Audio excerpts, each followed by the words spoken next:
Well, good morning. I'm Chris Clark, President, CEO of the Georgia Chamber of Commerce. I want to welcome you to our Equality Town Hall, our monthly discussion about how to improve Georgia's economic standing and how we help all Georgians rise, particularly as we continue to recover from COVID and as we weather this recession. I want to thank our sponsors, first of all, today, AT&T, Wells Fargo, and Georgia Power for their continued support of this and so many other programs that we offer here at the Georgia Chamber. I also want to call your attention to two of our upcoming events. One is our Future of Freight and Logistics. It's a virtual roundtable on November 10th. You can get more information at gachamber.com/events. And our Future of Diversity and Inclusion Summit will be held this year, November 18th. It'll be a one-day socially distanced event. We're almost sold out for the seats that are in person. Our virtual tickets are also available. We've got an incredible lineup available for you this year, including a lot of Georgia's C-level execs, D&I officers, and just a really impactful program based upon everything that we're experiencing in society today. So I really hope that you'll join us. I also want to remind you that you can share what we talk about today by visiting our YouTube channel, or this will also become part of our podcast series, and you can get that podcast on Spotify or on Apple Podcasts. So we'll make this available to you any way that we can. I'm happy today to be joined by Chi Mack. She is the business lead researcher for JPMorgan Chase Institute, an organization that we value their information data that they put out. We use it oftentimes in many of our programs. Before coming to JPMorgan Chase, she was with OMB and before that with the IRS, and has a wealth of experience, particularly in the area of how we help and looking at data from minority business success rates and how we help minority businesses thrive around the country. So Chi, we're so excited to have you with us today. We really appreciate you taking the time out of your busy schedule to share with us some of the very interesting data that you've looked at, particularly since the COVID and how that's impacting minority businesses. So with that, I'm going to turn it over to you, let you say a little bit about the JPMorgan Chase Institute, and then share with us a little bit of data, and then we'll come back and do some Q&A. Okay, thank you, Chris, and good morning, everyone. Let me share my screen.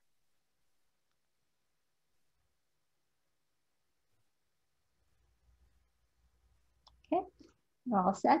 Okay. Let me start first by saying a little bit about the JPMorgan Chase Institute. So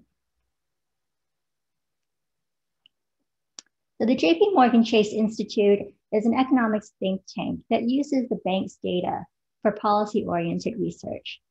So today I'll be talking about some highlights from recent research, including small business owner race, liquidity, and survival, where we look at, in the pre-pandemic years, the financial health measures of small businesses. And we see that Black and Hispanic owned businesses were typically smaller and perhaps more vulnerable going into this pandemic. I'll also be sharing some highlights from recent research on small business outcomes during the first few months of COVID, so through April and May. So all of our research is available in its entirety free to the public on our website, so please check that out. And please also note that all opinions are my own and not those of JPMorgan Chase. So let me start now by talking a little bit about the data that we use, because that is really our perspective into the small business finances. So the sample of businesses that we use is through the Chase Business Banking account. So these are checking and savings accounts that businesses establish for their business entity, as opposed to what I might have as a personal checking account. So we make sure that these accounts are active and the firms are small. Now, in general, our research sample is nationwide. However, where we have owner race, we identify that through voter registration records. And that is only for 3 states, Florida, Georgia, and Louisiana. Now, the reason it's these 3 states is because there are only 8 states that collect race as part of voter registration records. And only 3 of those states overlap with the Chase footprint as of 2018. And those are those 3 states, Florida, Georgia, and Louisiana. So I'm very happy to be talking to folks in Georgia today, because this will be particularly relevant for you. And also note that these de-identified records are used only for institute research. So in our sample, then, we will typically talk about a cross-section, so that could be firms that exist at any time, but we often also talk about a cohort of firms. So these are firms that started in 2013 or 2014, and then we're able to track the same firms over their first 5 years during those really critical initial years. So let's start with with revenues. So on the left-hand side here, we see the first 5 years of operational revenues by the owner's race. And one thing you can see there is that for white-owned businesses, their revenues are, started around $94,000, and they increase to over $100,000 a year for a typical firm. But for a Black-owned firm, the revenues are much lower, so less than half of that. So in the first year, we see Black-owned firms having revenues of $39,000. So that's less than half of what a white-owned firm has. And you might be thinking, well, perhaps that's because Black entrepreneurs choose industries where firms tend to be smaller. And that's maybe part of the answer, but it's not the entire story. On the right-hand side, you see the difference in the first year revenues by industry. So you can see that in every industry, a Black-owned firm in the first year has lower revenues than a white-owned firm in the same industry.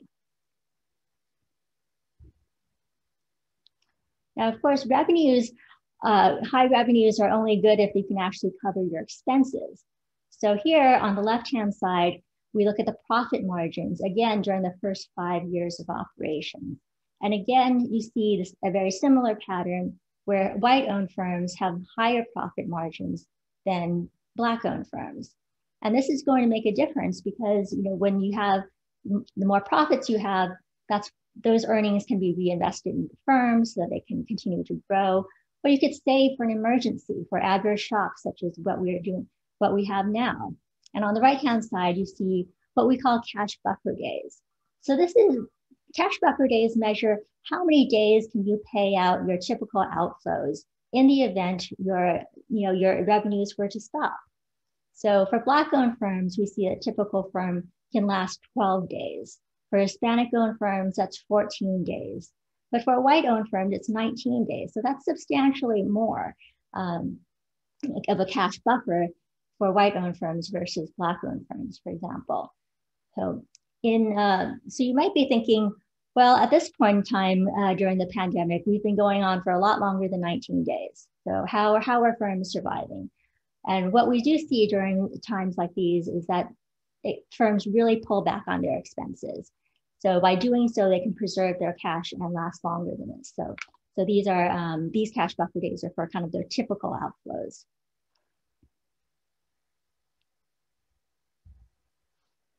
Okay. And we also see that with the more cash buffers you have, that's kind of your cushion, right, for how long you can survive. So we look here now at exit rates by owner race. So here on the top panel, we see the first 4 years and what is the share of firms that exit within the next year. So in that first set of panel here, you see that after the first year, 15.5% of Black-owned firms do not survive it through the second year, compared to 9.7% of white-owned firms. Now that gap does narrow over time. So as the firms age, they become more tenured. That difference in the exit rates does diminish. However, it doesn't quite close. Now we modeled this statistically, controlling for the industry, the metro area, the owner's gender, and the owner's race. And what we find is that what really matters is having that cash buffer and having a sizable revenue. So when we then modeled a counterfactual estimate where we said, well, what if what if all firms really had about the same, comparable, typical median revenues and typical median cash buffers? What would their predicted exits look like? And here at the bottom here is what we call our counterfactual. And we say in the third year, instead of having 11% of Black-owned firms not survive that year, our modeled counterfactual would be more like 9%. And really the difference between owner races is really fully accounted for by differences in cash buffers and revenues. And so if they had comparable revenues and cash reserves, we would really be seeing very similar exit rates among all firms. Now, turning now to Atlanta in particular, so you might consider that some of the cities that are in these 3 states are very different in composition, but at the same time, when we looked at individual cities and metropolitan areas, we actually saw very similar patterns. So here, just reproducing, in Atlanta, we see from census data that 33% of the population in 2018 identified as Black, 11% as Hispanic, and 48% as white. In our sample of firms in 2019, we have a similar breakdown where 42% of the firms in our sample are Black owned, and 9% are Hispanic owned, and 50% are white owned. But nevertheless, we see very similar patterns in the sense that Black owned firms and Hispanic owned firms are often in a more vulnerable financial position. So for example, revenues, again, for a typical Black owned firm, less than half of that of a white owned firm, lower profit margins, lower cash buffer days, and we see a higher share of Black and Hispanic firms exiting in any year compared to white owned firms. Now, turning now to the initial months of COVID-19. So here, what we're looking at is the change in the cash balances in March and April relative to where they were a year ago in 2019. Now, this black dotted line is a nationwide across all of our small businesses. And already that's a pretty steep decline. You can see the numbers there. In April, the cash balances were down about 12–13% relative to where they were a year ago. However, among Black-owned firms, that's the bright blue line at the bottom there, they decreased by 26% in March relative to March 2019. So that's a much bigger difference than what we see nationwide. And so that just really illustrates how much deeper this pandemic has hit minority-owned firms. Now let's turn to some industries where this pandemic has really hit very hard. Now, restaurants, I think we at this point know that restaurants have been really very substantially hit by the lockdowns, by all the measures that people are taking to stay home. And here we're looking at balances, cash balances of restaurants, again, relative to where they were a year ago. And you can see that, again, in March and April, they were very much depressed relative, like more than 50% less than where they were a year ago. But then in early May, we see a big jump in their balances, and particularly among white-owned restaurants. And so what happened there is, in late April, the second round of PPP applications resumed, and shortly thereafter, you see that those funds started coming into their deposit accounts. And particularly for white-owned restaurants, there was a very high, a very big increase, but we see that actually with all of them, but particularly for white-owned restaurants. So we saw this big increase in balances. And we really see that the program seems to have really bolstered their cash balances. However, when we look at revenues and expenses for restaurants, we see that the revenues were still depressed by the end of May. They had recovered from the depths of where they were in March and April, but they were still not back to where they were a year ago, and we all can see that from our local restaurants. Now, turning to personal services. Now, again, this is one of the really hard hit industries. Personal services represent the salons, dry cleaners, and there's also an industry in which Black-owned firms are overrepresented. And again, I want to point out that in early May, we see an increase in those balances relative to where they were last year. And we see that for all owner bases. But one difference, though, is in mid-April there. The blue line is much higher than the other two green and orange lines, saying that in mid-April, what we're seeing is that for Black-owned personal services firms, this jump in balances. And what we believe is going on there is that in mid-April, that was when the CARES Act stimulus payments were started to come in.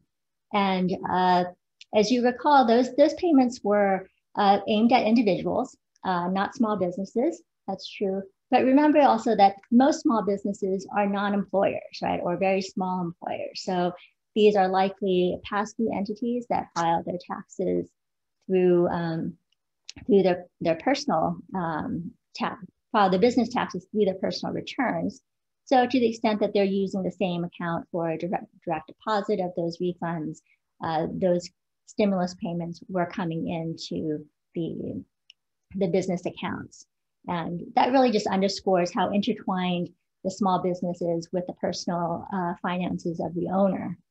And one reason why you see a bigger jump in Black-owned balances there is that, remember, the stimulus payments were a fixed amount, right? They were $1,200 for an individual.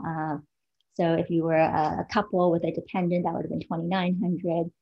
Since those were fixed amounts, remember that for Black-owned firms typically had lower balances, right? Lower cash buffers.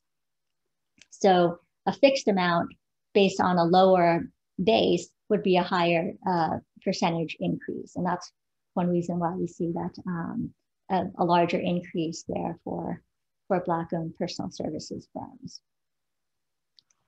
And again, looking at revenues and expenses, we see that there's some recovery by the end of May there, but not complete. And here we split out personal services between two sub-industries. One, the personal care services, which are salons, so that's the darker line there, and other personal services, which would be things like laundromats and dry cleaners. So places like salons are continue to do worse, are not recovering as much as the other personal services. You can see that, even though cash balances have been bolstered, we do see that revenues and expenses, they're still, at least at the end of May, they haven't quite recovered, and they're still struggling there. So just to summarize what we've seen so far is that we see that Black and Hispanic owned firms were generally smaller and less profitable. And this limits their ability to build assets and the cash reserves that can mitigate the shocks that we might see, such as now. However, we do see that cash balances have been bolstered by the various COVID relief efforts, and that this could be from the stimulus payments as well as PPP. But we do see that revenues were still depressed by the end of May, and for particularly the hardest hit industries, they have a long path to recovery. All right, thank you.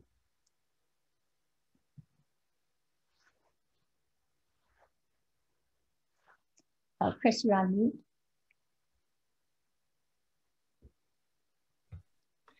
Thank you. She had my mute button on there. I'm still learning too.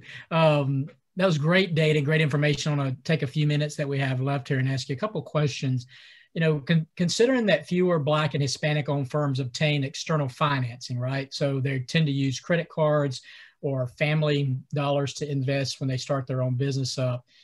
How does that impact their ability to actually scale, and in many cases right now, rehire employees as they try to rebuild their company? I mean, what's the broader impact when you think about the financial capital needed by minority businesses out there? As you constrain their ability to grow, what's the bigger impact there? So I'm just curious. I know the question's got a lot of different parts of it, but I'm curious of your thoughts there.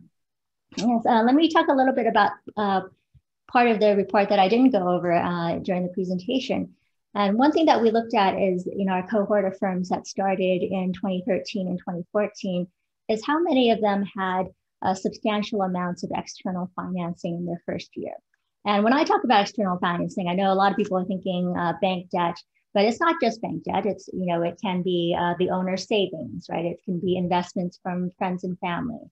But overall, what we're looking at is 13% of our sample are Black owned. However, among the firms that have a lot of external financing in that first year, only 6% of them are Black owned. So what we're seeing is that the implication is that Black entrepreneurs have a harder time, getting that startup capital, whether it's a loan or equity investments, to start the types of small businesses that do require a lot of startup capital that might have more opportunity to scale up in the future. Now, external financing is not the only route to success for a small business. And many small businesses don't want financing, but at the same time, we also want to make sure that there are the same opportunities for Black and Hispanic owned businesses to start all the same types of businesses that white owners can also start. Gee, I want to ask you, you mentioned different external financing mechanisms. One of those is obviously venture capital, and we've been doing a lot of research of what that looks like. And if you look at 2019, all the venture capital spent in the US, 77% went to white-owned startups, 17% to Asian-owned, 1.8% to Latino, 1% to Black-owned, and quite frankly, women-owned businesses were at 9%. I think we're at 11% this year, so we've seen a little improvement there. But I'm curious from a banking perspective, as you look at these issues, are there recommendations? Are you seeing certain venture firms really try to address this issue? Are you seeing policy ideas out there to try to improve some equity in the venture firm space? I mean, that's a great point. And obviously, in all types of financing and opportunities, we'd like to see more opportunities or equal opportunities across the spectrum. Unfortunately, from our research standpoint, it's very difficult for us to see venture capital, and because vast majority of firms don't get venture capital. Most of the firms in our sample are typically smaller non-employer type firms. Right. So let's go back and talk about those firms. Your data points there were for those early days of the COVID. And now obviously we've seen PPs kind of really put out there. We've seen some equity thanks to SBA getting it out there to the minority community, particularly in that second round. But when you think about the fact that you've got lower revenues, profit margins are smaller, cash liquidity tends to be less for Hispanic and Black owned businesses. Do you have any thoughts about how those businesses are currently faring? I mean, you have any data about how they're doing as we sit here and talk in October of 2020? Yes, I mean, we are actively doing research on that right now as the data come in. Obviously, we do get data at a little bit of a lag, but we do hope to have something out on that in the near future. And I think we'll all love to see that data when you get it, because we're tracking right now in Georgia that we still have about 22% of our businesses that haven't reopened yet. And obviously those are smaller businesses and they tend to have a higher percentage being minority owned. At one point during COVID in Georgia, we were looking at about 21% of all businesses were shuttered, at least temporarily. But Black owned businesses, that rate was almost 41%. And so we do really worry about what that looks like as we come out of it. And so that data will be vital for us to make good public policy decisions. But I'm curious on a more macro level, because you obviously think about this a lot. When you look at the disparities that are present there in the data, specifically what kind of opportunities do you foresee or do you recommend for minority businesses to grow and particularly to build wealth at the end of the day? I mean, what's do you have any policy recommendations for takeaways as we look at the economic recovery here in Georgia? Sure. So as we see in the data, minority-owned businesses tend to be much smaller than white-owned businesses, even in the same industry. So whether you're sitting in government or maybe a larger business, what can we do to really help those businesses scale up? Whether if you have a contract out, consider a minority-owned business. So help them get a more diversified client base. Be a recurring customer.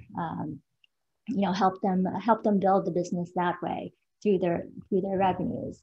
And if you are a client of a small business, consider don't just pay them on time, pay them early. All small businesses, especially on the small side, they have to manage their cash flows. They don't have a lot of cash to work with. And so, having that cash a little earlier means that they can, keep reinvesting, keep innovating, and really work around those cash flow management problems.